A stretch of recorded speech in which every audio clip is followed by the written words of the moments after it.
Bonjour, shalom, assalamu alaikum. Nous sommes le vendredi 17 avril 2020. Nous sommes reconnaissants au Tout-Puissant qui nous a octroyé cette journée. Tout en le remerciant, nous le prions d'aiguiser notre esprit, notre langue, de nous inspirer à vous animer un bon club de la presse.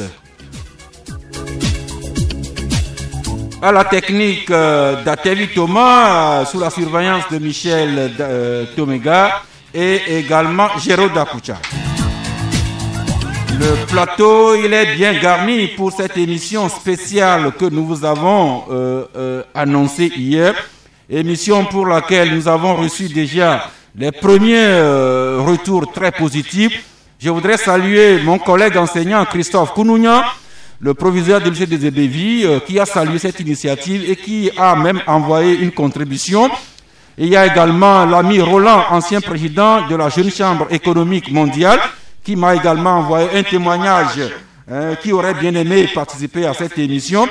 Et je voudrais également saluer l'ancien ministre Pascal Akousoulelou Bodjona, qui m'a dit qu'il aurait aimé être présent dans ce studio pour l'émission spéciale à Edem Kodjo.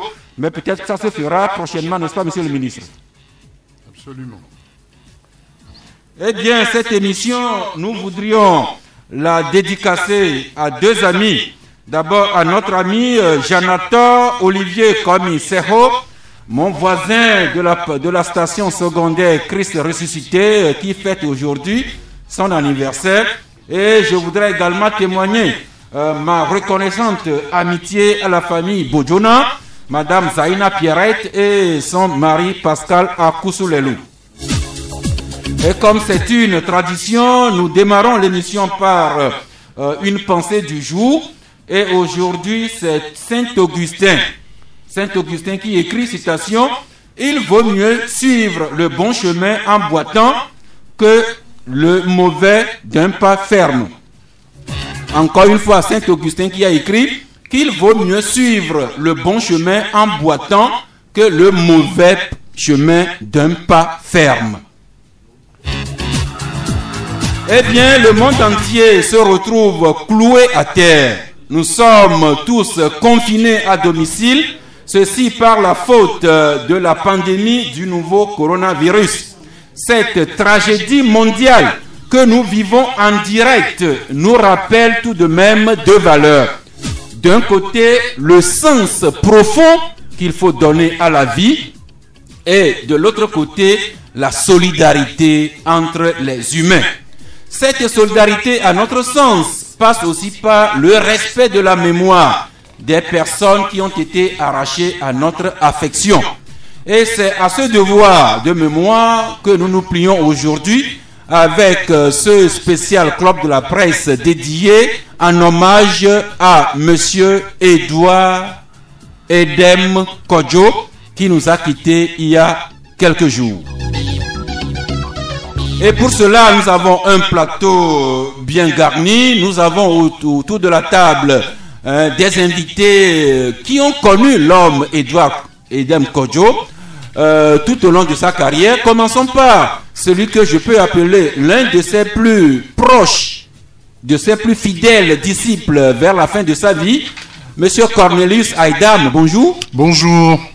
Ancien ministre de la Culture, je me rappelle, en votre temps, vous avez institué une journée de vendredi où vous nous invitiez à nous habiller en tenue Made in Togo. Absolument. Merci. J'y crois toujours. Je garde au moins cela de vous. Et vous qui avez été très proche de M. Edem Kodjo en ces derniers instants sur la terre, merci d'être à nos côtés. Nous avons pu trouver également un Togolais qui a fait, un Togolais diplomate qui a fait sa carrière, une bonne partie de sa carrière à l'organisation de l'Union africaine, devenue Union africaine. Monsieur Awito, bonjour. Bonjour. Le micro. Bonjour. Merci d'avoir répondu à notre invitation.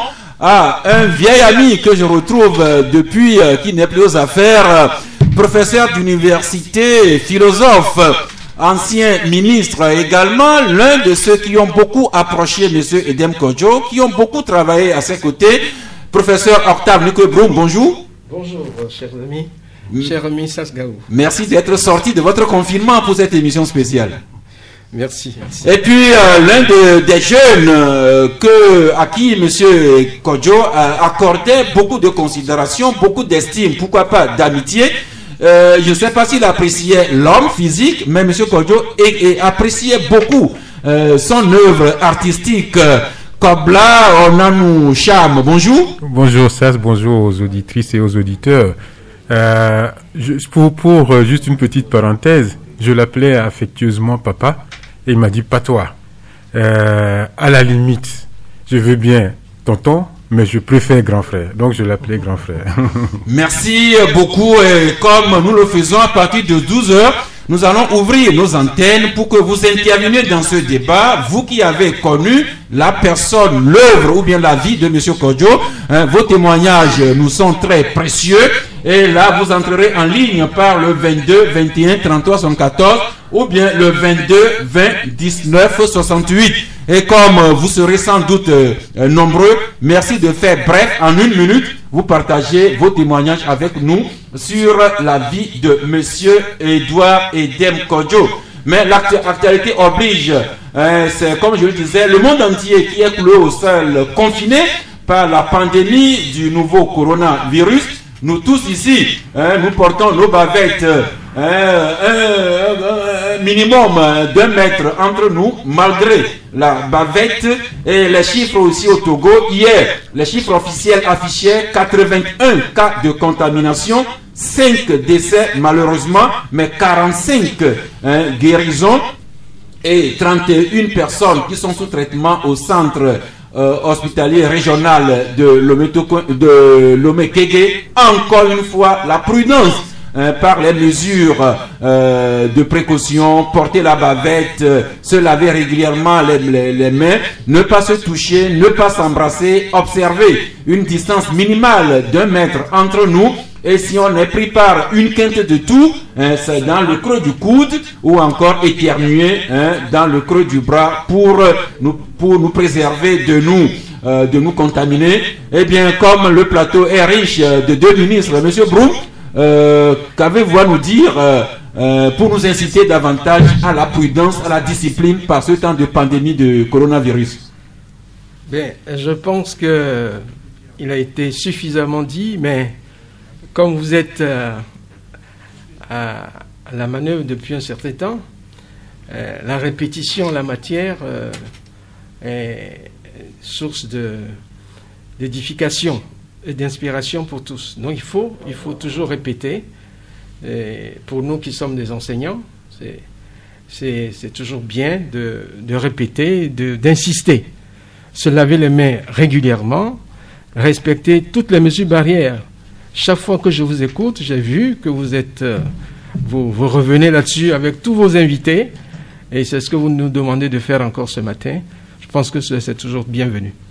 Merci. Cham, aussi peut-être un petit mot sur les comportements que nous devrions adopter par ce temps de Covid-19.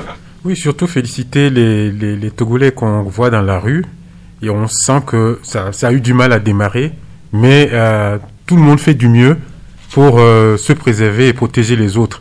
Si tu le permets, je voudrais avoir un mot pour les familles de ceux qu'on a perdus, particulièrement les 2 derniers d'hier. Voilà. Merci beaucoup. Également toute notre attention à l'intention du corps médical, les médecins, les infirmiers, les aides-soignants, le personnel d'entretien et également la police, la gendarmerie, les forces armées togolaises qui gardent le CHR Kégué, qui veille à ce que nous respections le couvre-feu, malgré ce que nous pouvons avoir à leur reprocher de temps en temps. Mais c'est ensemble que nous arriverons à bout de cette pandémie, toute personne qui est saluée par le club de la presse. Alors venons-en maintenant au sujet qui nous rassemble. Monsieur Aïdan, ce que je sais, c'est que Monsieur Edem Kodjo est né à Sokodé en 1938. À Didaouré, précisément. À Didaouré. Il nous a quittés, c'était le 11 le avril. 11 avril dernier à Paris. À quelques semaines près, M.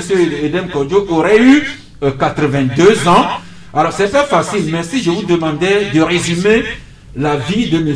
Edem Kodjo en 2 minutes. Si vous dites que c'est pas facile, c'est même pas la peine de commencer. Devant une immensité de la taille d'un baobab, vous pouvez pas me demander d'avoir l'outrecuidance de me hasarder à dire que je résume sa vie. On va prendre ça portion par portion.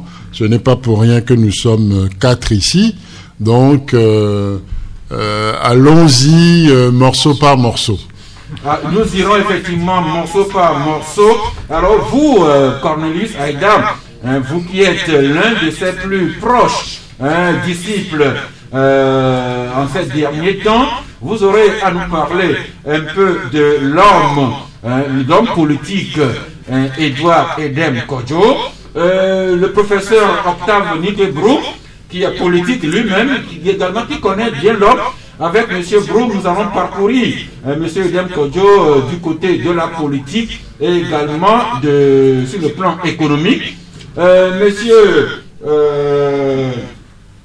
Notre diplomate qui a connu M. Kodjo nous parlera du parcours et de l'œuvre diplomatique de Edem Kodjo. Et Cham nous entretiendra sur le collectionneur d'art, le grand mécène, le grand admirateur des œuvres d'art, et également l'écrivain que fut M. Edem Kodjo. Il a écrit au moins 7 ouvrages qui touchent beaucoup de domaines. Cham. Oui.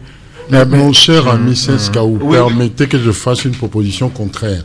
Comme je parlais de l'immensité de l'homme, ce serait bien qu'il y ait une dynamique permettant à chacun d'entre nous d'aller et de venir.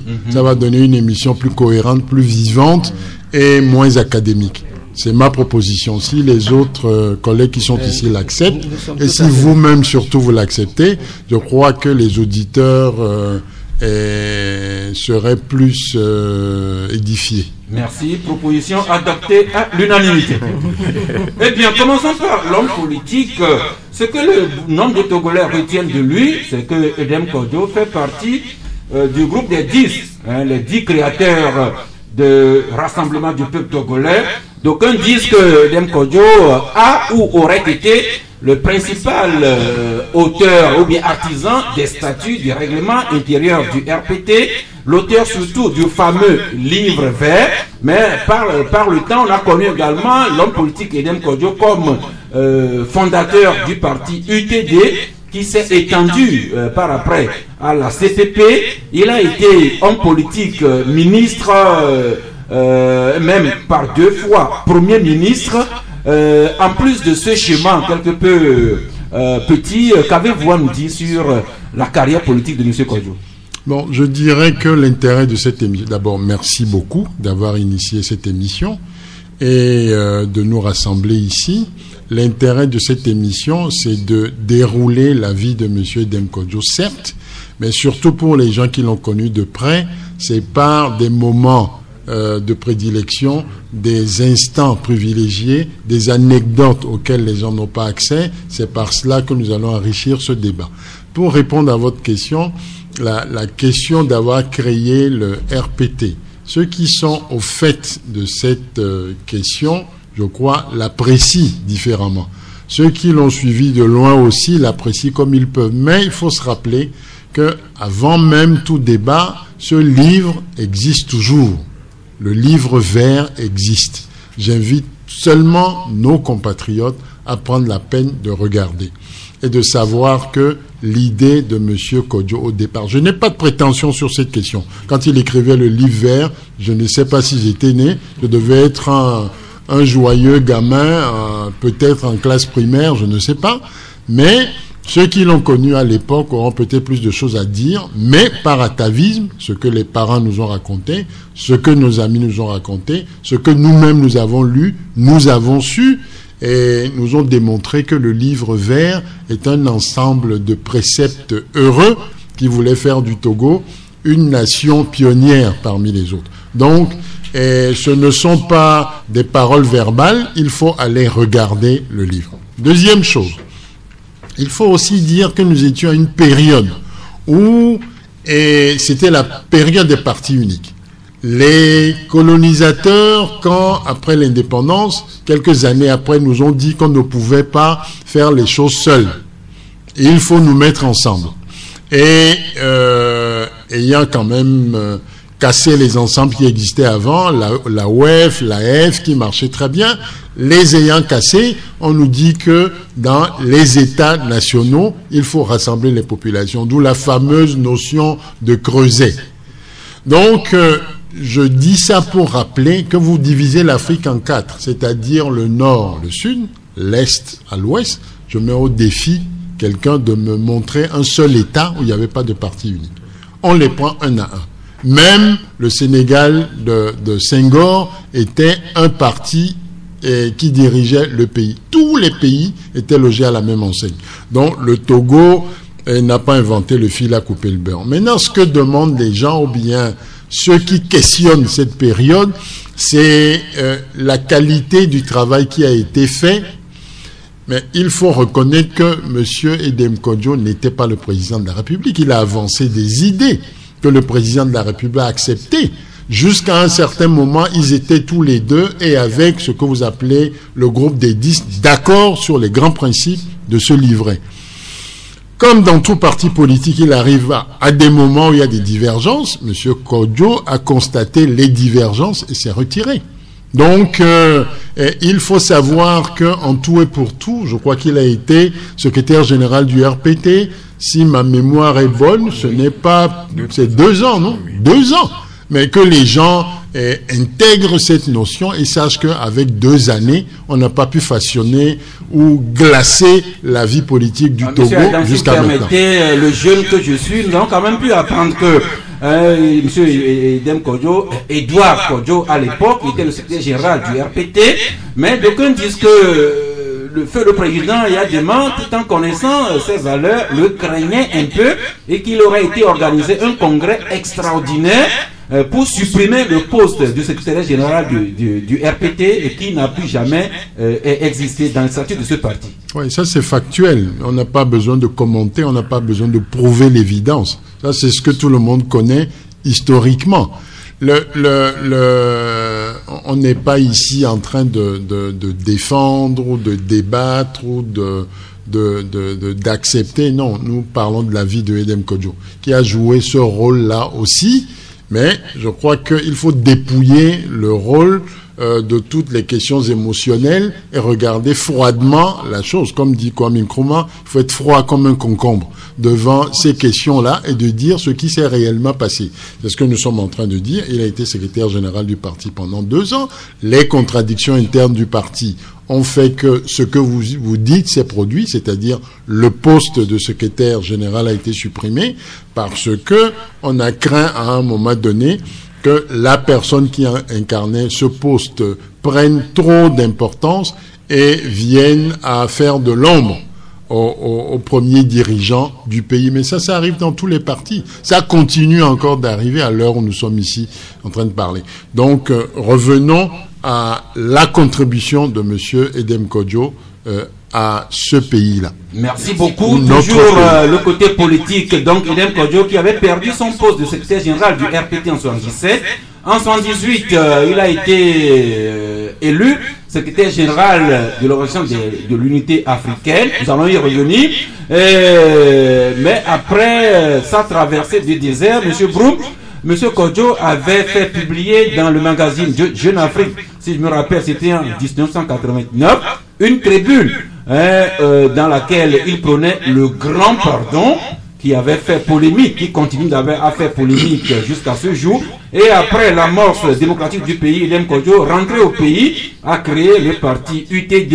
Il a participé à la conférence nationale souveraine pour les uns, non pour les autres. Et puis en 93, surtout Edem Kodjo, candidat unique de l'opposition à l'élection présidentielle. Il était bien lancé dans sa campagne présidentielle. Et puis arrivé à Tapamé, patatras, ses camarades de l'opposition lui retirent leur soutien et M. Kodjo a dû se retirer de cette élection. Voulez-vous un peu nous rappeler cet épisode?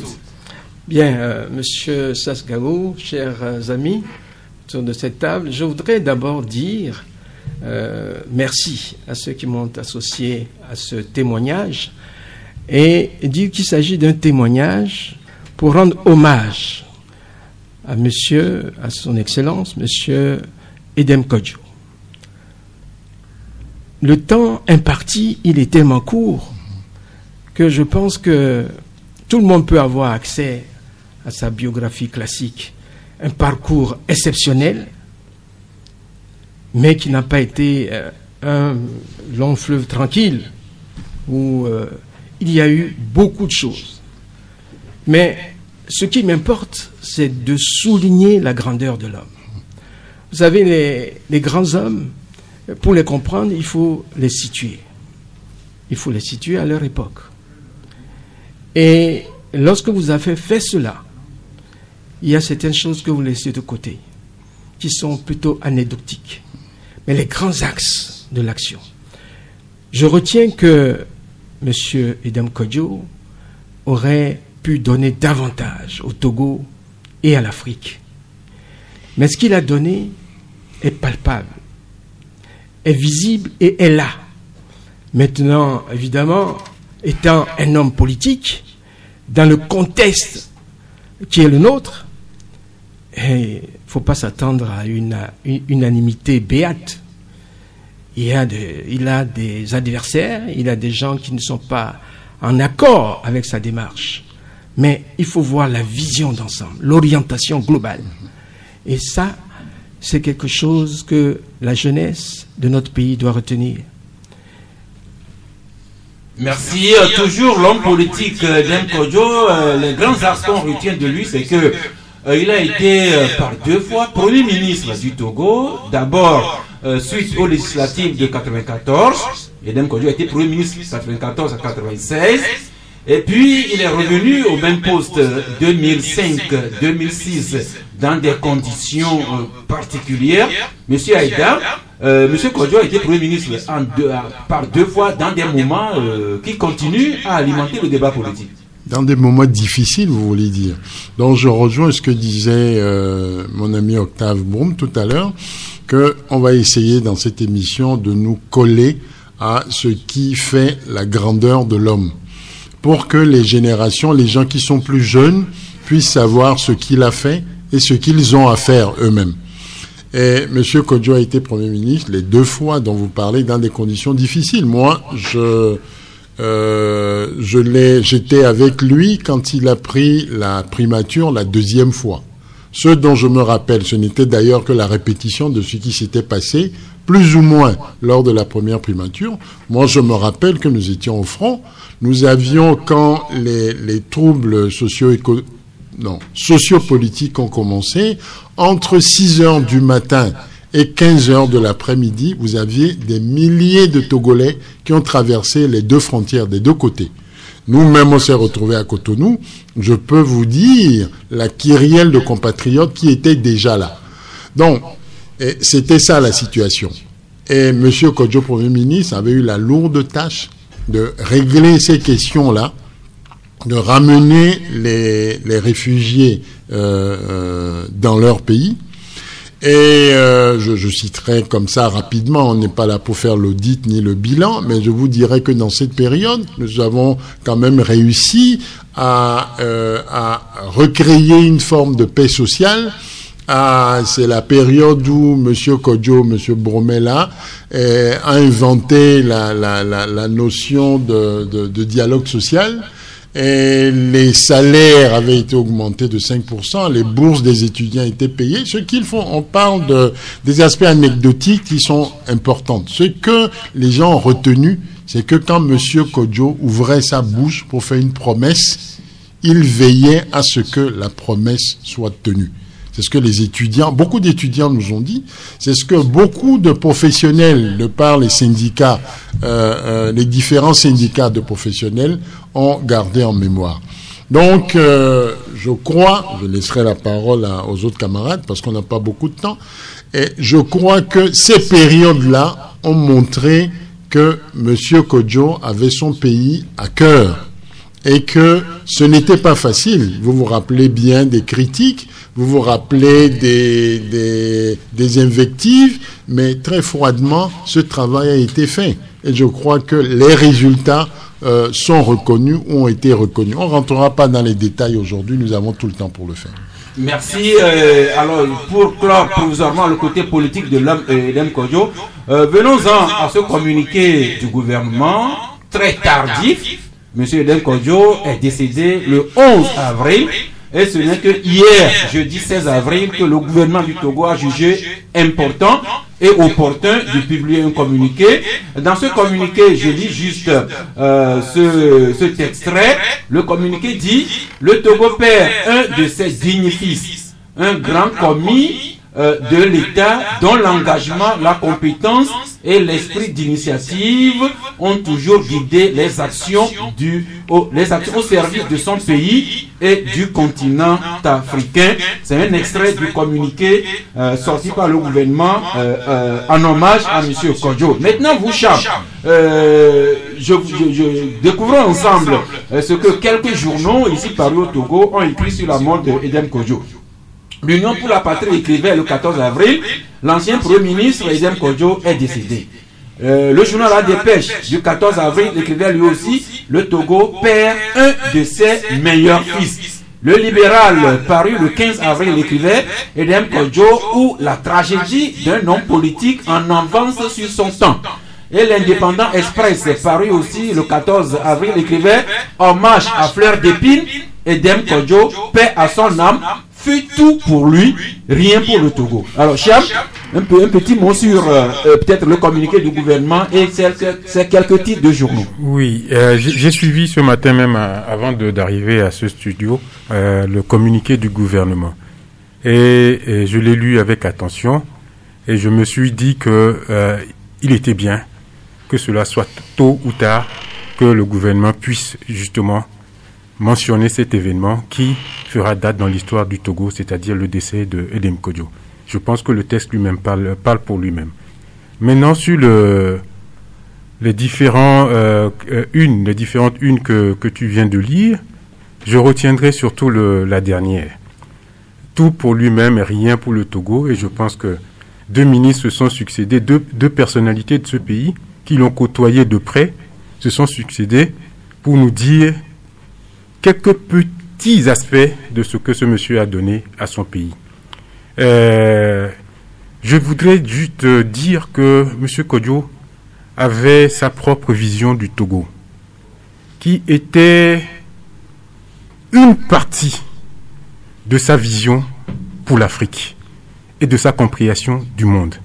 Il aurait fallu, pour cerner sa pensée, insérer sa vision du Togo dans la vision qu'il avait exprimée de son continent, de ce continent auquel il a tellement donné, auquel il a tellement pensé, et je voudrais envoyer chacun de nous, jeunes, moins jeunes, à ce livre qu'il nous a laissé en héritage, édité aux éditions Stock en 1985, où il nous parlait de la perception qu'il avait, lui, de ce continent, l'un des plus beaux.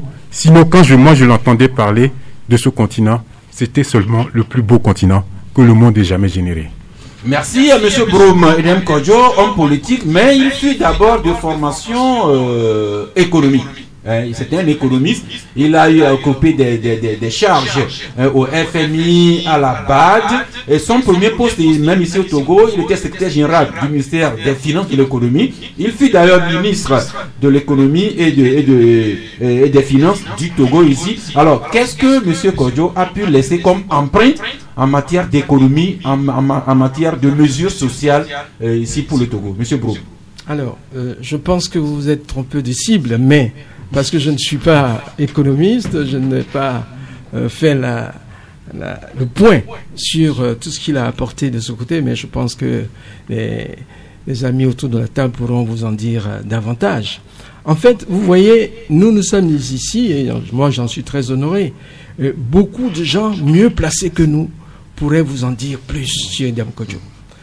Et ce que je peux vous dire, par contre, c'est que j'ai été son conseiller entre 1994 et 1996. Le Togo était dans une période très difficile sur le plan économique. Je dis très difficile parce qu'on était en termes de croissance à moins. Mais à la sortie, en 96, il faut voir où nous avons amené le Togo. Ça, ce sont des faits. Il faut rappeler, monsieur le ministre, que c'était le moment de la dévaluation du franc CFA. Oui, mais est-ce que... Non. Et ça, c'était... En 94. C'est après, avec Koufigo, que la dévaluation a été faite. Pas au moment précis où nous étions aux affaires. Mais les résultats économiques de cette époque sont là. On ne peut même pas inventer. Je crois qu'il faut prendre les faits et vous verrez la valeur du travail qui a été fait. Et ça, je me souviens de cela parce que nous avons travaillé comme des fous et le Togo est sorti de cette période difficile là sur le plan économique. Mais après notre départ, est-ce que la discipline observée a été respectée? Ça, j'en doute. Vous voyez, la rigueur de la personne, sa méthode de travail force l'admiration. Et c'est parce que partout où il est passé, il a une formation. Une chose est d'avoir une formation. Autre chose est, dans l'action, d'être excellent. Et M. Edem Kodjo était excellent et reconnu comme tel. Évidemment, quand vous êtes excellent, et ça c'est un fait que je voudrais que vous reteniez, quand vous êtes excellent, vous suscitez la jalousie des médiocres. Vous suscitez l'envie.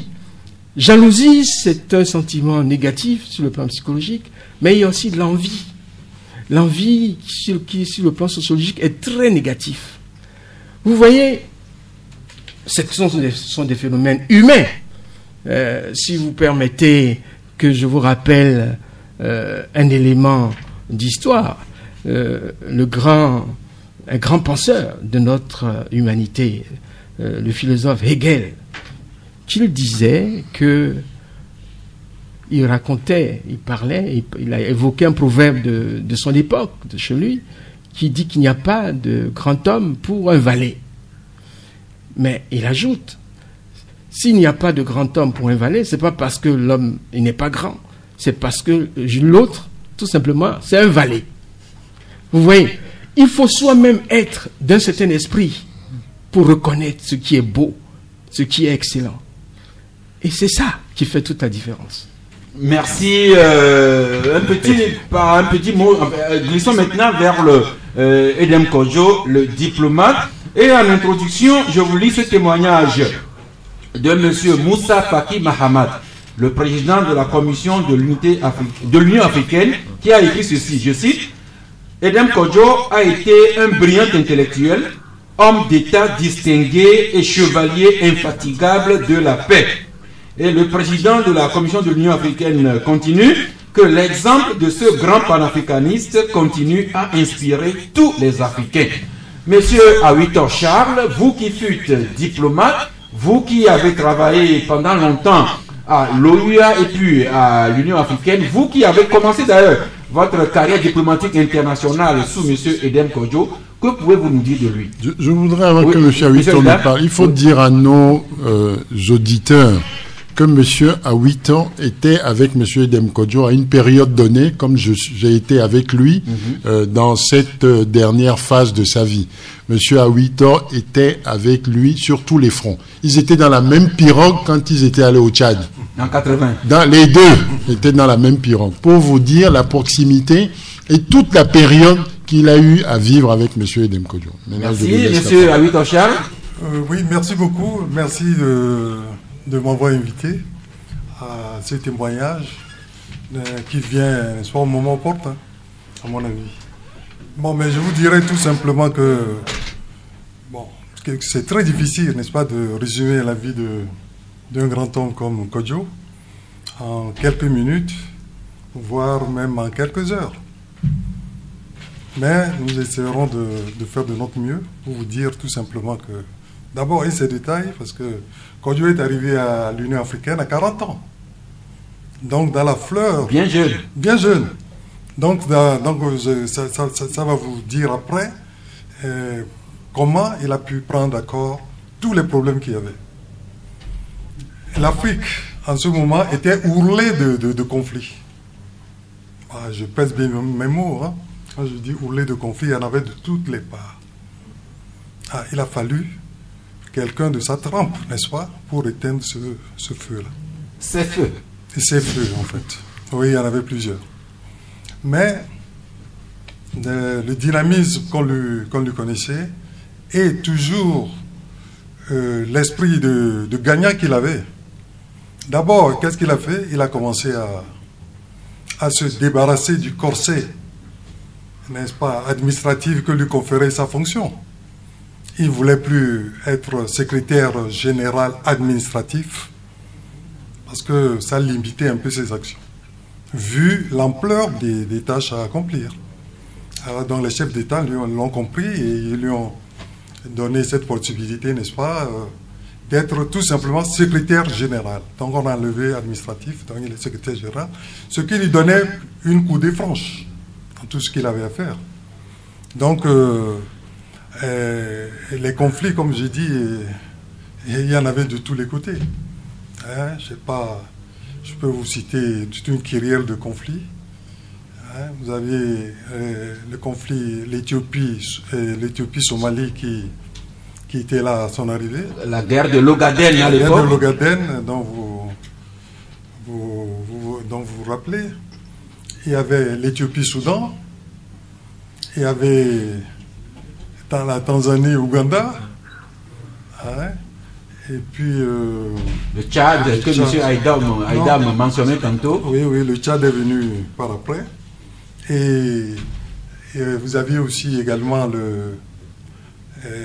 même hors de l'Afrique, un peu concernant certains pays africains, mais vous avez la question Vous voulez parler du Sahara occidental? Non, pas du Sahara occidental. Je voulais parler de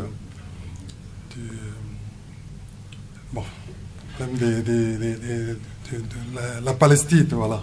Même la Palestine était invitée dans le débat en Afrique. Et il fallait voir les États, n'est-ce pas, qui étaient intéressés par ce problème. Alors on se disait, nous avons nos propres problèmes, mais pourquoi aller investir dans ces problèmes-là? Bon, donc il y avait des conflits, il y en avait un peu partout. Bon, maintenant, il faut résoudre tous ces problèmes. Bon, mais il devait aller un peu partout en Afrique, invité par les belligérants, les chefs d'État, tout ça. Mais malheureusement, il n'avait pas de moyens logistiques. Il n'y avait pas d'avion spécial, il n'y avait rien, n'est-ce pas, qu'on lui envoyait. Et à un certain moment, il voulait même envoyer son adjoint, Peter Ounou, qui était chargé des questions politiques. Mais les chefs d'État ont dit niet, c'est lui qu'on veut. Et il n'était pas doté d'un don d'ubiquité. Il ne peut pas être à deux endroits à la fois, mais il essayait quand même de répondre à toutes les invitations. Bon, donc il a essayé de résoudre ces problèmes. Mais en même temps, il a initié des réformes à l'interne, donc les réformes institutionnelles, pour mettre le secrétariat général de l'OU à niveau. Et puis ensuite, il a initié également des problèmes, des questions de développement, dont le fameux colloque de Monrovia. N'est-ce pas, le début était le fameux colloque de Monrovia, où il a invité des sommités, n'est-ce pas, de ce continent, à titre intuitu personnel. Donc, ce n'était pas des politiques, c'était pas donc, tout ce qu'il a trouvé sur le continent. Il y a un panel d'experts, n'est-ce pas, qu'il a fait venir. Et là, ils ont élaboré ce que nous appelons aujourd'hui, n'est-ce pas, les conclusions du colloque de Monrovia, qui ont débouché sur la création de la communauté économique africaine. Donc ça a commencé par là. Et puis ensuite, il y a eu le deuxième sommet extraordinaire qui a eu lieu à Lagos, en 80. Donc tout juste après l'indépendance du Zimbabwe. on s'est déplacé avec le président Sékou Chagari directement sur Lagos, où avait eu lieu ce sommet économique. Alors donc c'était le premier sommet économique de l'histoire et qui a débouché, n'est-ce pas, sur le problème d'intégration. Donc il fallait résoudre ce problème d'intégration au niveau continental. Alors donc c'était le traité instituant la communauté économique africaine qu'il avait déjà lancé à ce sommet-là. Bon, ben, le traité a été signé après son départ, en fait, en 91. Mais il avait déjà, c'est lui qui avait déjà mis... en somme, M. Enem Kojo avait imprimé son dynamisme et également beaucoup de réformes à l'OUA devenue aujourd'hui Union africaine. Mais c'est la kyrielle justement de ces problèmes politiques, conflits ouverts en Afrique, qui ont terni sa carrière à l'OUA, notamment avec la polémique relative à l'admission de la République arabe sahraoui démocratique en 82-83. Le débat reste ouvert jusqu'à ce jour pour certaines personnes. Enem Kojo n'avait fait preuve que de volonté, mais pour d'autres, c'est un échec qui continue à le coller à la peau. Oui, mais c'est une incompréhension totale. Absolument. Parce qu'il faut aller d'abord à la charte de l'Union africaine, de l'OUA à l'époque. Mais plus précisément l'article 28.2, n'est-ce pas, qui demandait qu'une admission se fasse d'abord avec les États. Donc le secrétaire général ne peut pas admettre un État membre. Même en droit international, un individu n'admet pas un État membre. Et les États, ils apprécient avant d'admettre un État membre. Donc maintenant, apprécier que cette entité est un État, ça ne revient pas au secrétaire général de le faire. Et le texte de la charte ne le prévoit même pas. Tout ce que le secrétaire général avait à faire, c'est de recevoir la demande d'un État qui dit, bon, je vais adhérer à la charte. On adhère parce qu'on n'était pas signataire au début. Donc, si on signe un texte et que vous voulez venir après dans l'organisation, vous y adhérez. Donc le police et les Sahraouis ont fait une demande d'adhésion à la charte de l'OUA. Alors, donc, il a été question, donc il a recueilli la demande et il a ventilé la demande. Donc, le texte prévoit la notification de la demande à tous les autres États membres. Et maintenant, c'est les États membres qui répondent. C'est les États membres qui disent oui, nous sommes d'accord, nous ne sommes pas d'accord, nous sommes d'accord. Lui, il fait seulement le point. Et quand l'admission se fait, le texte prévoit que l'admission se fasse à la majorité simple des États membres. Bon, à l'époque, on était 49-50, une cinquantaine d'États. Donc la majorité simple était 26. Et nous étions au sommet de Freetown, donc au Libéria, en Sierra Leone. Et c'est moi-même qui... En Sierra Leone. Oui. Et c'est moi-même qui lui ai tendu le papier. La note verbale venant du gouvernement sierra-léonais, qui était le 26e membre, en pleine séance, en plein sommet, qui a reconnu le Sahara occidental. Donc ça faisait le nombre. On a dit majorité simple. Donc, puisqu'il y avait deux groupes, ceux qui soutenaient le Polisario, donc les Sahraouis, et ceux qui étaient contre. Donc, il y avait les modérés et les progressistes, comme on les appelait dans le temps. Alors donc, le président Nyerere, étant du côté progressiste, a interpellé le secrétaire général par deux fois, en pleine séance. Bon, il a demandé, évidemment, à travers le président de séance, qui était le président Siaka Stevin de Sierra Leone, il lui demande, mais est-ce qu'il peut permettre au secrétaire général de leur faire le point sur les reconnaissances qu'il a reçues, le nombre, qui leur donne le nombre de ceux qui sont pour l'admission du Sahara occidental. Alors, bon, il a fait semblant de ne pas l'entendre parce que, bon, le président, puisque le président de Séan ne lui a pas donné la parole, il ne pouvait pas répondre. Mais moi, entre-temps, je lui avais déjà tendu le... Et Nyerere savait, puisqu'ils font partie du groupe, il savait qu'il y avait une autre qui était arrivée. Alors, troisième fois maintenant, le président Sekazitvi donne la parole au secrétaire général, et le secrétaire général libre qui vient de recevoir la reconnaissance du gouvernement Sierra Leone. Et il lit la note verbale.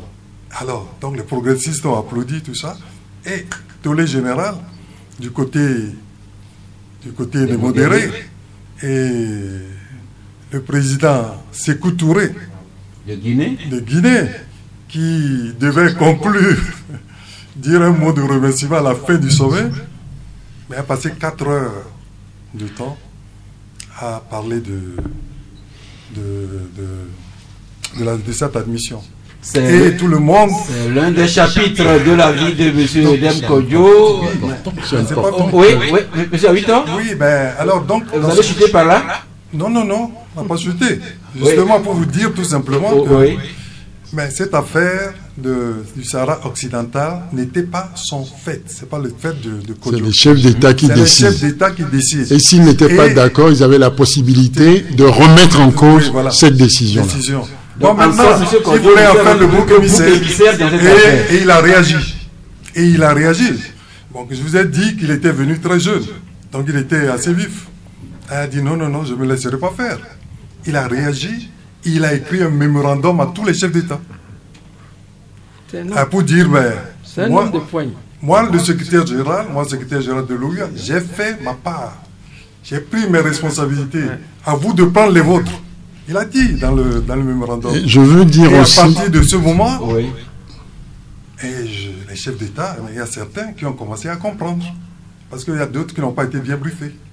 Alors, si je vous dis que le président Sékou Touré, il paraît qu'il est passé par ici, il a vilipendé, mais le président Sékou Touré l'a invité au 20e sommet qui devait abriter à Conakry. Mais malheureusement, il est décédé. Pas seulement invité, il lui a confié l'organisation du sommet de Conakry. Mais c'était pour le laver de tout cela. Parce qu'il a compris peut-être après avoir lu le mémorandum qu'il a envoyé. Malheureusement, Sékou Touré n'aura pas pu organiser ce voilà. Pour terminer sur ce sujet, le président Sékou Touré, qui était d'ailleurs très proche de monsieur et madame Kodjo, est passé ici en disant que si cette affaire s'était passée en Guinée, on aurait pendu M. Kodjo haut et court. M. Kodjo et sa femme sont allés voir le président en privé et lui ont dit leur fête. Et c'est après ça que le président Sékou Touré a d'ailleurs confié l'organisation du prochain sommet de Conakry à M. Edem Kodjo. Donc, je demande d'ailleurs à tous vos auditeurs d'aller lire le livre écrit par M. Venance Conan, M. Kodjo, un homme, un destin, où lui-même décrit de long en large tout ce qui s'est réellement passé. Merci toujours l'homme, disons le diplomate Edem Kodjo, passé l'épisode de l'OUA, et il a, vers la fin de sa vie, créé la fondation Pax Africana. Je voudrais juste rappeler une anecdote que monsieur a eu temps un peu oublié. Quand monsieur Kodjo était arrivé à Addis Abeba, tous les matins, à 7 heures, il était devant tous les bureaux pour voir qui arrive et qui n'arrive pas. Ça a duré un moment. Le président Mengistu, d'ailleurs, les Éthiopiens disaient en cette époque, mais quel est ce militaire qu'on leur a envoyé ici, qui vient fatiguer les gens tous les matins? Donc, la chose a duré. Au départ, il n'était pas dans les bonnes grâces du président Mengistu. C'est à force de remettre l'organisation sur pied, grâce à ses directives, son dévouement, sa détermination, qu'il est devenu un peu l'un des favoris du président. Merci. Maintenant, passons à la fondation Pax Africana. J'avais eu l'honneur, le privilège d'être là au lancement. Je me rappelle les sommités que M. Kodjo avait fait venir ici à Lomé. Il y avait M. Soumaïla Sissé, M. Babacar Ndiaye, l'ancien président de la BAD. Il y avait Charles Konambani de la BCAO. Il y avait même l'ancien président Joachim Chissano. Il y avait même le grand Thabo Mbeki. Il y avait même M. Edmond Jour, avec qui ils ont enseigné ensemble à Paris. Et puis, par la fondation Pax Africana, M. Kodjo a été sollicité pour intervenir dans un certain nombre de crises en Afrique. Et M. Aïda, vous qui avez partagé ces moments avec lui. Oui, mais je crois que M. Kodjo, c'est l'expression de son amour pour l'Afrique. Quelqu'un de sa famille qui est très proche et intime à lui disait que si mon mari a une maîtresse, c'est l'Afrique. C'est une façon de dire. M. Kodjo ne comptait pas ses heures quand il s'agit du continent.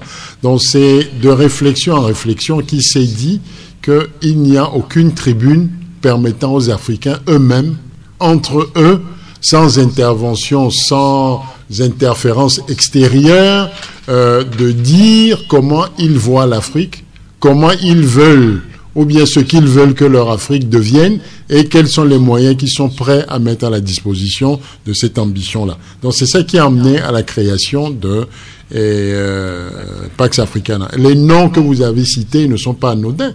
Ceux qui connaissent bien Thabo Mbeki, ceux qui, d'ailleurs, ça c'était le lancement. Oui. Après, vous avez eu des présidents comme Jerry Rawlings, vous avez eu des présidents comme Obasanjo, vous avez tous ces gens-là, si vous les prenez individuellement et vous décodez leur rapport à l'Afrique, vous comprendrez bien pourquoi ils étaient ici.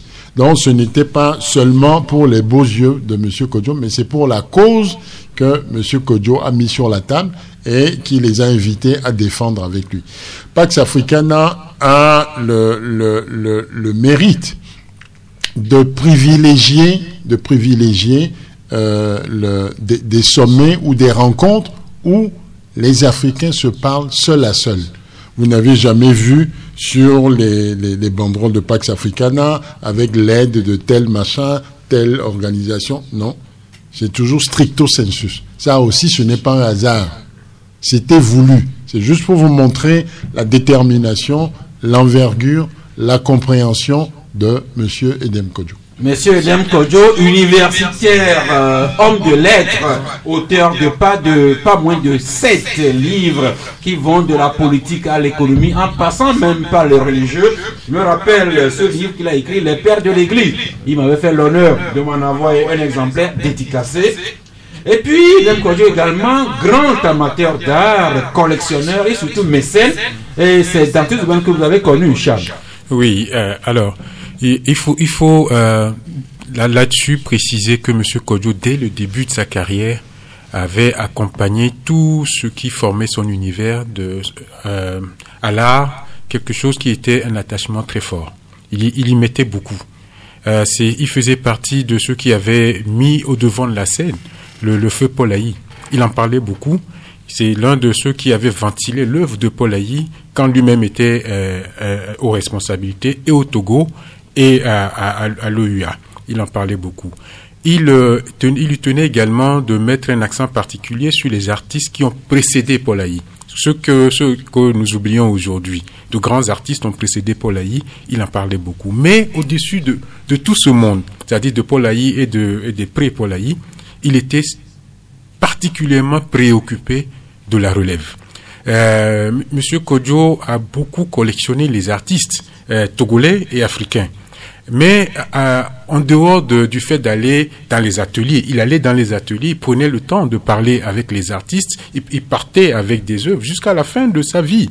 Avec le ministre Aïdam, on allait encore visiter des expositions où il essayait toujours de partir avec une œuvre pour soutenir l'artiste. Mais en dehors de ce geste, M. Kodjo a permis à des artistes togolais d'éclore. Moi-même, mon expérience, monsieur le ministre Aïdam a tout à l'heure parlé d'anecdotes.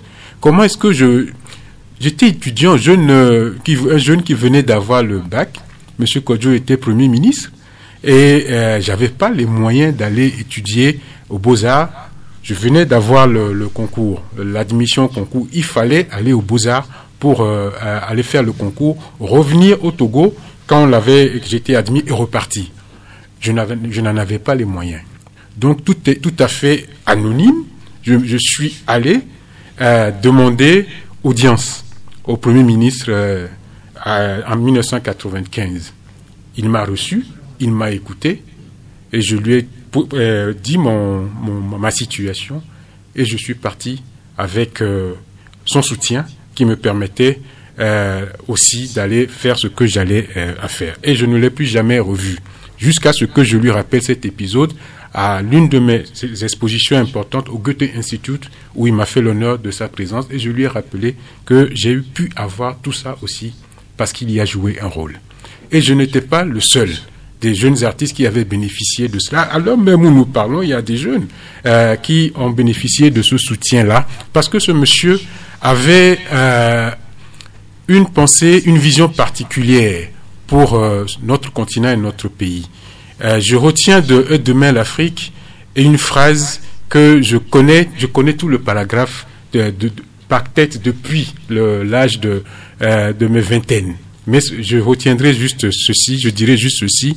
Il s'agit pour nous de nous hisser à hauteur d'éternité, alors que mûrit l'angoisse la plus profonde, de faire éclore l'obscurité qui nous enveloppe pour faire naître une nouvelle Afrique.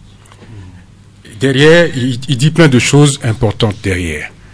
Donc, toute la vision de ce monsieur était de mettre l'Afrique à hauteur d'éternité. Merci, Edem Kodjo. Beaucoup de Togolais estiment que c'était un monsieur un peu fier de lui, hautain, difficile d'accès. Or, il y a quelques années, il y avait une exposition que monsieur Kodjo avait fait organiser à titre posthume à un artiste, en hommage à un artiste de la rue qui était même drogué, qui n'était rien. Calico, justement, que M. Kodjo accueillait chez lui à la maison. Il avait même partagé l'anecdote qu'une fois même, le monsieur était en prison à l'hôpital. Lui, Kodjo, s'était déplacé jusqu'auprès de lui. Absolument, ça fait partie de l'histoire de cet homme qu'on dit froid. Alors, quand on me questionnait à ce sujet, j'avais cette explication, en tout cas cette interprétation qui était qui venait du regard que j'ai pu porter sur lui dans le petit espace d'intimité que j'ai pu avoir à son égard. J'ai plutôt vu un homme extrêmement sensible, tellement sensible qu'il s'était entouré d'une sorte de carapace pour que celui qui venait à lui n'ait pas accès très facilement à ce petit cocon où se trouvait le vrai Kodjo, c'est-à-dire l'homme l'être sensible, d'une très grande sensibilité. De toute façon, on n'aurait pas pu être un tel homme sans avoir cette sensibilité. Donc il avait cette sensibilité qui a pétri les grands hommes, tous les grands hommes de l'histoire, cette sensibilité extrême. Voilà. Merci, vous savez, Edem Kodjo, 82 ans d'âge, près de 60 ans de vie publique, l'homme multitalent, l'homme politique, l'économiste, l'écrivain, le collectionneur, le diplomate, le sportif. Dites-lui la Coupe du Monde en 1956 qui a marqué le deuxième but, il vous dira en quelle minute ça a été marqué.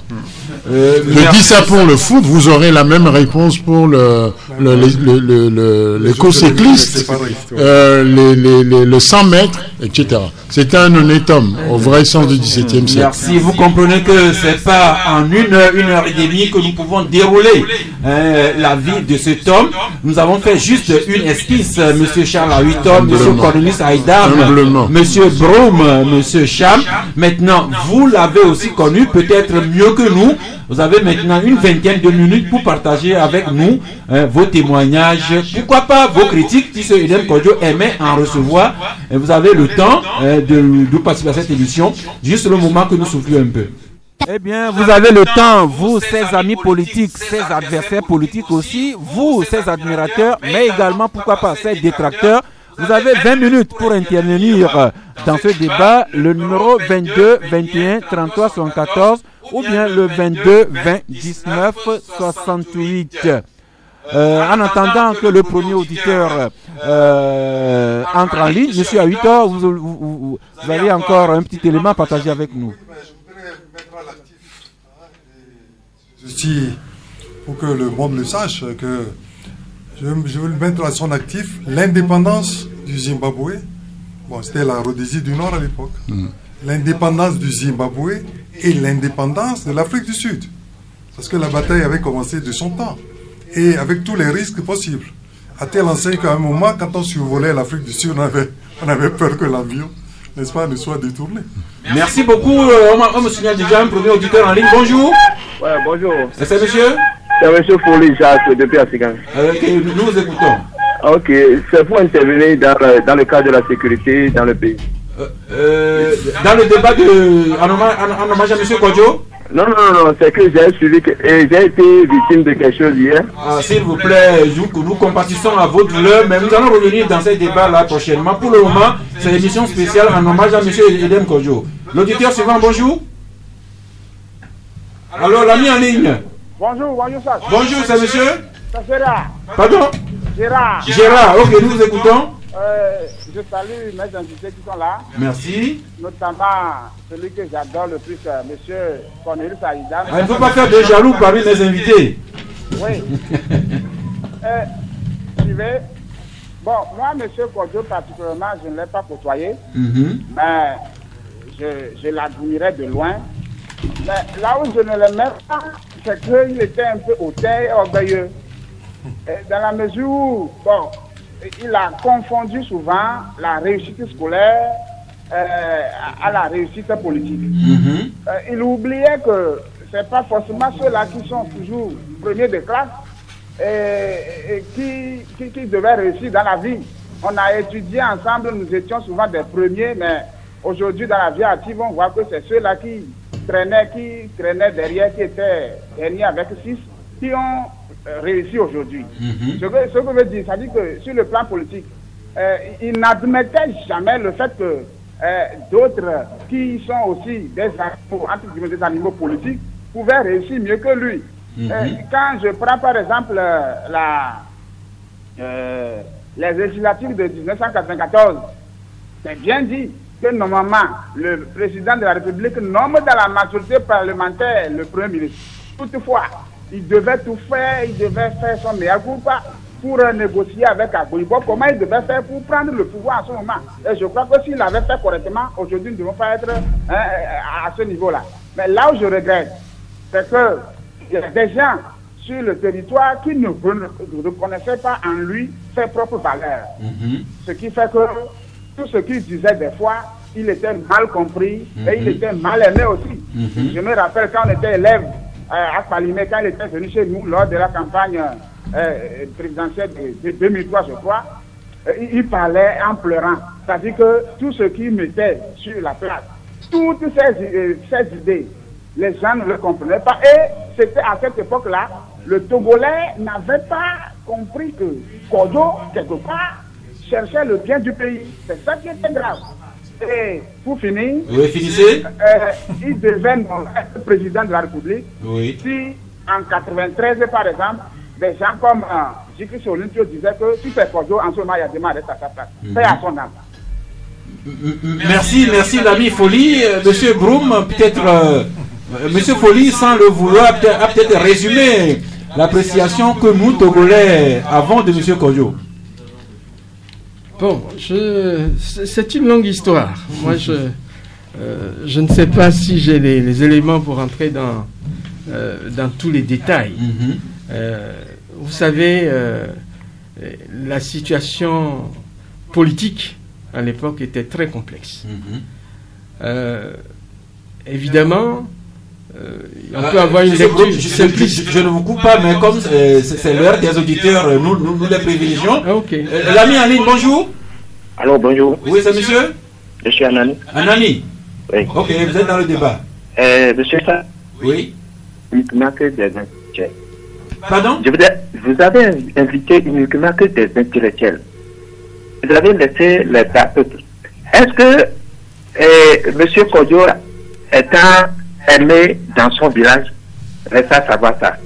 Merci, au revoir. Je vous en prie, j'ai invité les gens qui ont connu M. Kodjo pour nous témoigner de sa vie.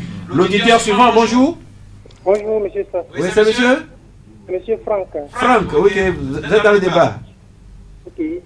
Moi, j'ai été le cuisinier de monsieur Edem Kodjo de 2011 à 2012. Avant d'aller chez monsieur Edem Kodjo, c'est mon directeur qui m'a amené pour le servir en tant que cuisinier. La plupart des cuisiniers disent qu'ils n'arrivent pas à rester chez M. Deme Kondjo parce qu'il est insupportable, il est ceci, il est cela. Bon, moi je n'ai pas trouvé cela de lui. Le monsieur n'aime pas les médiocrités. Si tu arrives à faire ce qu'il te demande, tu es bien avec lui. Vraiment que si tu n'arrives pas bien le satisfaire, qu'il est un peu mécontent. Mais ce que j'ai vu qu'il n'a pas bien fait, c'est que mais ce n'est pas lui seul. La plupart des autorités de ce pays n'aiment pas faire du bien à ceux qui travaillent pour eux dans la maison. C'est-à-dire, si tu es dans le besoin et que tu sollicites leur aide, ils ne veulent pas t'aider. Ils préfèrent aider ceux qui sont loin d'eux, ou bien ceux qu'ils peuvent aider pour que par après, leur nom puisse être, Chad, la mienne partie, monsieur Aïdam. On dit quand même certaines choses. Oui. Puisque nous ne sommes pas que des intellectuels. Je ne sais même pas si... mais nous sommes des Togolais. Nous sommes des gens qui ont connu un compatriote à nous. Nous sommes des gens qui ont connu un compatriote qui ailleurs est célébré. Donc il y a des aspects que nous voulons partager ce matin. Et si le peuple est bas, nous sommes aussi bas que lui. J'aime d'ailleurs pas ce terme de bas peuple. C'est condescendant. Et nos aînés au village nous arrivent à nous nourrir à la fin de la journée. Et on peut pas dire qu'ils sont un bas peuple. Bon. Mais je reviens seulement, c'est pour dire rapidement en une phrase, il faut tout simplement que nos amis comprennent que à des postes comme ceux de Monsieur Kodjo, vous avez des milliers de gens qui sollicitent légitimement une aide parce qu'ils sont dans le besoin. Donc vous êtes obligé de faire le tri. Vous vous dites peut-être que celui qui est à la maison en tant que votre cuisinier, il mange, vous veillez sur lui. Merci, voilà. Merci au docteur Anou qui nous alimente dans ce débat. Bonjour l'ami. Allô, oui. Bonjour. Bonjour, c'est monsieur Jacques. Hein. Monsieur Jacques. Oui. Eh bien, nous vous écoutons. Je voudrais que le plateau m'éclaire sur un point là, s'agissant du Sahara occidental. Oui. J'ai cru comprendre, en lisant l'histoire un peu, que ce qui avait été reproché à M. Deme Kondjo, c'était d'avoir inscrit la question du Sahara occidental à une session budgétaire, alors que les principes de fonctionnement de l'organisation interdisaient l'examen des questions politiques lors des sessions budgétaires. Mais je crois comprendre que c'est ce qui avait rendu Sékou Touré furieux, et d'où les déconvenus que Deme Kondjo a eu avec Deme Kondjo et avec le général Yarima. Bon, qu'il m'éclaire. Merci. Nous avons le privilège d'avoir M. Awitor qui était à ses côtés à ce moment-là. M. Awitor. Bon, les sections budgétaires, c'est des sections budgétaires. Donc les questions politiques ne vont pas aux sessions budgétaires. Donc il a été mal informé. Donc je vous ai parlé d'un sommet auquel le débat a eu lieu. Et le sommet de Freetown de 1980. Où le débat a eu lieu et je vous ai dit ce qui s'est passé à la suite, n'est-ce pas, de ces débats, surtout après la question du président Nyerere de savoir combien de pays ont reconnu le Sahara occidental. Et c'est à partir de là que les problèmes ont commencé. Merci. Il y en avait 26. Oui. L'auditeur suivant, bonjour.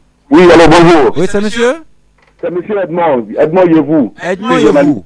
Eh bien, oui. Vous êtes à l'antenne. Comment vous allez? Je salue tout le plateau. Nous vous saluons aussi. Particulièrement monsieur Cornelius Aïdam. Oui, simplement pour dire que je salue la mémoire de ce illustre homme. Un grand esprit fait cher. Sincèrement, il était très grand. La dernière interview que j'avais faite, c'était sous la houlette de monsieur Cornelius Aïdam. Il était à la primature à l'époque. Il avait quitté la primature, mais ils étaient truc là à côté. Et j'ai fait cette interview là sous sa houlette. Il faut être quelqu'un un esprit ouvert pour comprendre ce monsieur. Les détracteurs, il en a eu, mais seulement il a fait beaucoup de choses pour l'Afrique. Sincèrement, nous pleurons toujours. Nous ne finirons jamais de pleurer ce grand homme. Donc, merci beaucoup. Je vous en prie, merci pour votre témoignage. Déjà un suivant, bonjour. Allô, oui, bonjour. Oui, c'est monsieur? C'est monsieur Folie. Monsieur Folie. Oui.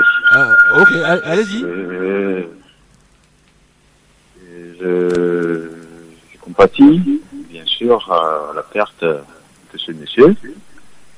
Mais personnellement, bon, je n'ai rien gardé de positif ou de son actif. Bon, depuis que moi je suis né, quoi. Vous diminuez un peu le bouton le volume de votre radio, s'il vous plaît. Oui. Depuis que moi je suis né, je n'ai rien de positif de son actif. Pourquoi je le dis? Parce que nous, lorsque nous étions petits, c'était eux qui luttaient contre, luttaient entre griffes, contre le général Yadema. Et c'est eux qui montaient nos frères étudiants à réclamer leurs droits. Et lorsque moi j'étais arrivé à l'université, je me rappelle bien que nous, Vous pouvez aller rapidement, s'il vous plaît, le temps, la radio. Oui, c'est comme ça que je parle aussi, mais monsieur. Lors de nos AG, nos responsables étudiants qui réclamaient nos droits étaient partis le voir. Je pense que c'était au temps de Lamboni et puis Lawson. Donc, il leur demandait, il était premier ministre en ce moment, il leur demandait quel âge ils avaient. Et après avoir communiqué leur âge, le monsieur qui leur dit, écoutez, à cet âge, moi, mon enfant, il a déjà sa maîtrise. Pourquoi ils devaient dire ça? Ça fait un. Or, c'était eux-mêmes qui, lorsqu'il était encore opposant, il n'était pas encore premier ministre, c'est eux qui réclamaient, qui poussaient ces jeunes étudiants à réclamer leurs droits. Oui. En plus, comme l'a dit déjà les quelques prédécesseurs, l'histoire de premier ministre entre lui et puis M. Agbouibor, là. Tout ça, là, ce ne sont pas des trucs qui font honorer le pays. C'est ce qui fait que vous n'avez pas beaucoup de points positifs de sa vie. Non. Merci. Il est hautain, très hautain d'ailleurs. Oui. Et regardez vous-même, je pense, si c'était pas Congo-Kinshasa la dernière fois, vous allez pour une médiation, les gens vous disent, ok, c'est bon là. Merci l'ami Folie. Comme il y a beaucoup aussi d'auditeurs en ligne, on va les recevoir aussi. Oui, le suivant, bonjour. Oui, c'est Georges. Georges. Oui, comment allez-vous? Comme vous nous suivez. Bon, il n'est plus de ce monde, on doit saluer sa mémoire. Et j'ai commencé à lire Et demain l'Afrique. Et en le lisant, je me suis rendu compte que, bon, ce que certaines personnes sont en train de dire aujourd'hui, comme les Kako Nboupo et les Fedwin Sarr du Sénégal, il avait déjà dans son livre. Mais la question que je me pose, les gens disent qu'à l'international, il est très célébré. Aujourd'hui, vous prenez la situation de l'Afrique francophone. Allez dans les pays francophones, même au Togo, aujourd'hui, demandons-leur, Kako Nboupo, Edem Kodjo, Kako Nboupo est devenu plus populaire que ce monsieur. Alors, il y a une tâche sur l'œuvre de Edem Kodjo. Mais paix à son âme quand même. Merci. Oui, monsieur Aïdam. Juste dire rapidement, notre rôle aussi est d'éclairer nos compatriotes. Moi, j'étais avec monsieur Kodjo dans des pays perdus. On était dans un supermarché, c'était pratiquement sombre. Je vois quelqu'un au moins à 6 mètres de loin qui court, qui vient voir monsieur Kodjo. Il se plie en 4, il le salue en disant, monsieur Edem Kodjo, vous êtes le disque dur de l'Afrique. Les larmes m'en étaient tombées. Merci. L'auditeur suivant, bonjour. Allô, l'ami en ligne. Allô? Oui, bonjour. Bonjour, monsieur. C'est monsieur? Lucas. Oui. Eh bien, vous êtes en ligne. Père, à l'âme de l'île disparu, ce que moi je veux dire, je veux parler à nous qui sommes vivants, à des têtes bien faites que vous avez chez vous, de donner tout même pour le pays, pour que tout le monde les a. Vous êtes là? La consoeur Lys Jamien, qui n'arrive pas à entrer en ligne, dit il a marqué ma vie, je le dois d'être juriste aujourd'hui. il m'a conforté dans ma conviction de viser toujours plus haut et plus noble. Un grand homme à jamais, signé Lys Djamié de la TVT. L'auditeur suivant, bonjour. Bonjour, monsieur Sass. Oui. C'est monsieur Kokou. Monsieur Kokou, allez-y. Je salue les invités. Super, monsieur Sass. Moi, je vais dire que je n'ai pas eu le temps de côtoyer monsieur Kodjo. Seulement, comme quelqu'un l'a dit là-bas, qu'il aime, c'est quelqu'un qui aime les artistes, il aime des arts. J'ai eu la chance d'être dans un groupe de personnes qui sont parties travailler dans sa maison à Nouépoué, il y a de cela au moins 5 ans. Je vous avoue que lorsque vous rentrez dans ce salon, des objets d'art, vous n'allez pas en parler. Il en a disposé d'une manière que vous avez dit que cet homme, il aime des arts vraiment. Je voudrais poser une question à nos invités. Concernant son passage au poste de secrétariat général de l'OUA, il s'est dit que normalement, c'est 2 mandats qu'il devait faire. Et que c'est parce qu'il est arrivé, il y a eu un problème entre lui et le général, il y a demain, et c'est ce qui a fait qu'il n'a pas pu postuler à son second mandat. Merci. Monsieur à 8 heures, est-ce que Edem Kodjo était parti pour faire 2 mandats et que des problèmes avec Eyadema l'en ont empêché? Non, c'est pas le problème. C'est pas un problème avec un individu en particulier. C'est le problème avec le pays. C'est-à-dire que lorsque vous terminez votre mandat, il avait terminé son premier mandat de 4 années. Donc le mandat à l'OUA, c'est 4 ans, 4 ans. Donc il aurait pu faire un second mandat. Et il n'y avait même pas de candidat à l'époque. Mais il s'est fait que le ministre des Affaires étrangères qui était là a dit que le Togo n'avait pas de candidat. Alors, donc, et le ministre parlait, agissait sûrement sur ordre du président de l'époque. Bien voilà. Alors donc, c'est ce qui s'est passé exactement. Merci, donc je voulais pas moderniser. Alors un auditeur qui nous dit que Edem Kodjo, on n'a pas le temps de rentrer dans les détails.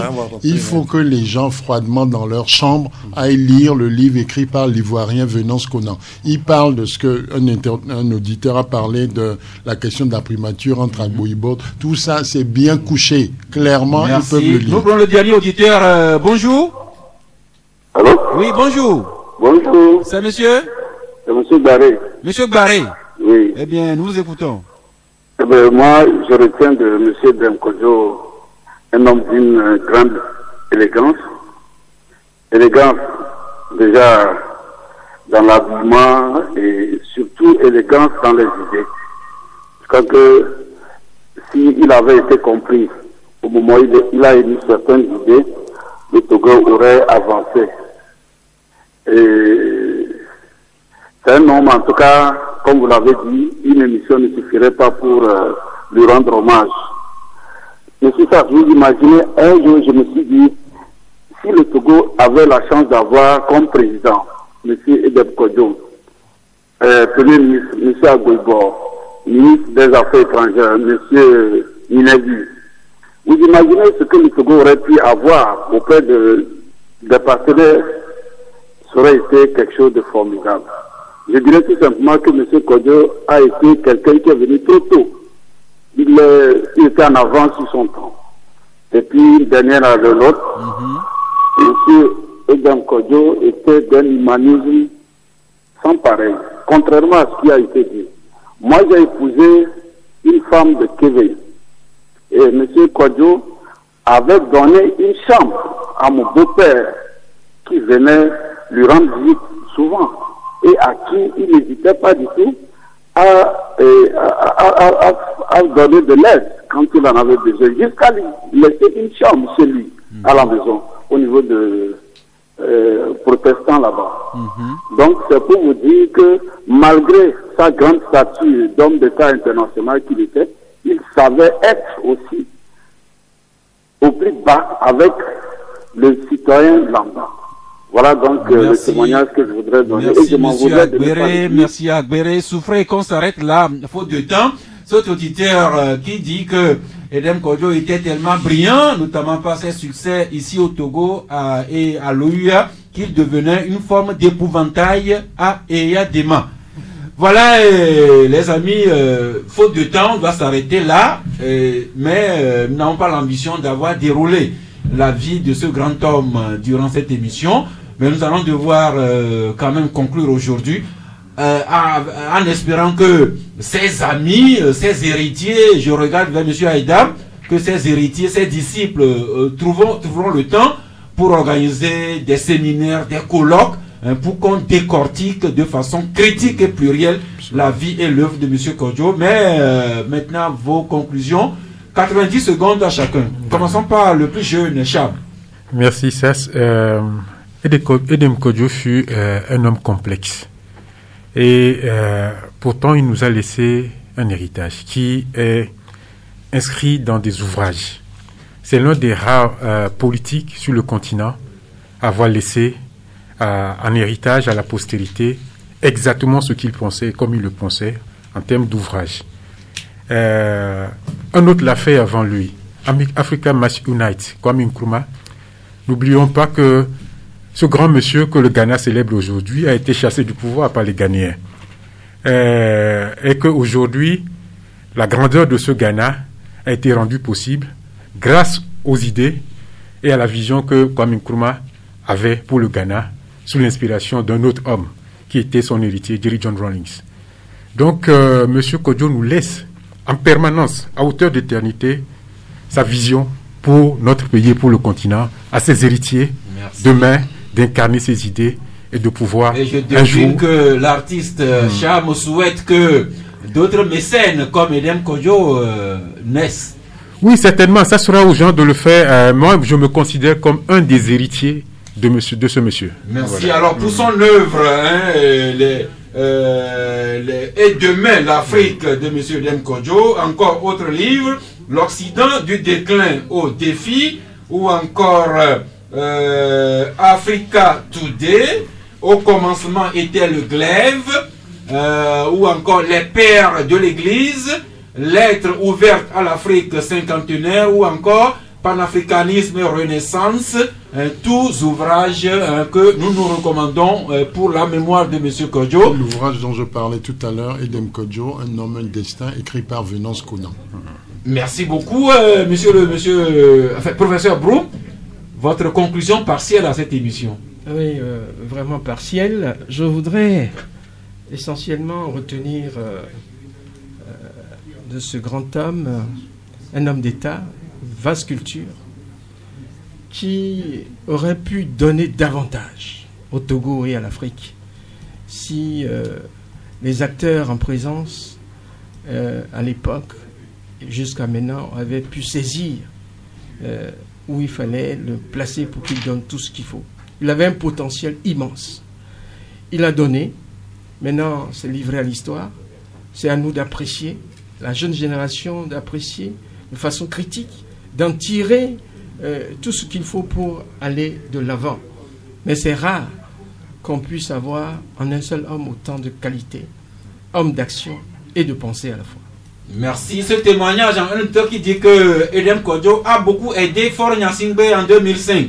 Grâce à Kodjo, le pouvoir de Faure Gnassingbé a été accepté par l'opinion internationale. Et l'auditeur s'étonne que Faure Gnassingbé a attendu 6 jours pour que son gouvernement sorte un communiqué à la mémoire de M. Kodjo. Citation fidèle, s'il vous plaît. Monsieur Awitor, votre conclusion à ce débat? Oui, ma conclusion, c'est tout simplement pour dire que Kodjo, c'était un homme d'action. On l'a dit. Mais ceux qui n'ont pas eu la chance, je pèse bien mes mots, il faut avoir la chance, n'est-ce pas, de côtoyer M. Kodjo. Moi, j'étais son attaché de cabinet. Je sais de quoi je parle. Alors, donc, quand vous êtes à ses côtés, vous savez que c'est un homme de rigueur. Et vous apprenez beaucoup à ses côtés. Alors, bon, dire qu'il était hautain, non. Il n'a jamais été hautain. Mais il était strict. C'était un homme de rigueur. Ça, c'est oui. Donc, il ne faut pas confondre rigueur et fierté non plus. Mais c'est quand même quelqu'un de compétent.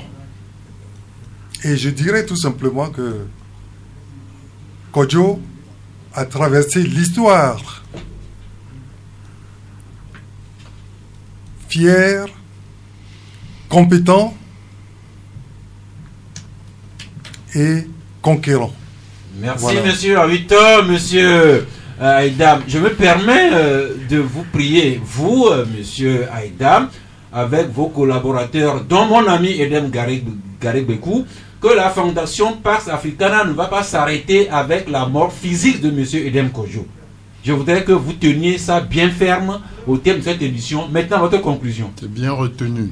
Ma conclusion part un peu de ce qu'a dit mon ami Cham. C'est-à-dire, quand vous allez au mausolée de Kwame Nkrumah, vous verrez un baobab qui est coupé à moitié. C'est-à-dire, l'œuvre de Kwame Nkrumah, c'est comme une graine qui a été plantée. La plante a poussé, mais elle n'a pas fini de pousser avant qu'il ne meure. Donc, M. Kodjo est exactement dans la même situation. Je demande tout simplement que, d'abord, comme on disait, l'homme hautain dont on parle, il suffit de demander à ceux qui l'ont côtoyé. Ça va contredire ceux qui pensent qu'il était hautain. Je demanderais tout simplement que le Togo lui fasse sa place dans l'histoire. Je demanderais que l'Afrique lui fasse sa place dans l'histoire.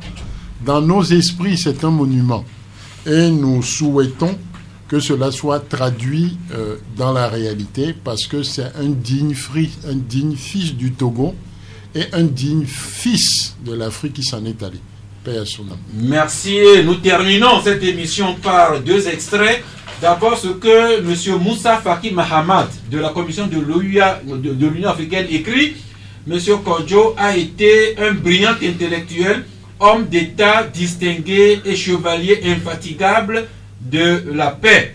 Et Moussa Faki de continuer que l'exemple de ce grand panafricaniste continue à inspirer tous les Africains. Et quand nous venons chez nous ici au Togo, le communiqué du gouvernement sorti hier disait encore, et c'est important de le rappeler, le communiqué qui dit, juste une seconde, le communiqué du gouvernement daté du 16 avril qui dit que M. Edem Kodjo, une seconde, fut un grand commis de l'État. Il a été par 2 fois Premier ministre dans l'histoire du Togo. Le Togo perd donc un de ses dignes fils, un grand commis de l'État dont l'engagement, la compétence et l'esprit d'initiative ont toujours guidé les actions au service de son pays et du continent africain. Voilà ce sur quoi nous terminons cette émission. Nous n'avons pas la prétention d'avoir vidé la vie et l'œuvre de Edem Kodjo. Nous souhaitons vivement que le débat continue sur d'autres tribunes et que son œuvre quand même inspire des Togolaises et Togolais.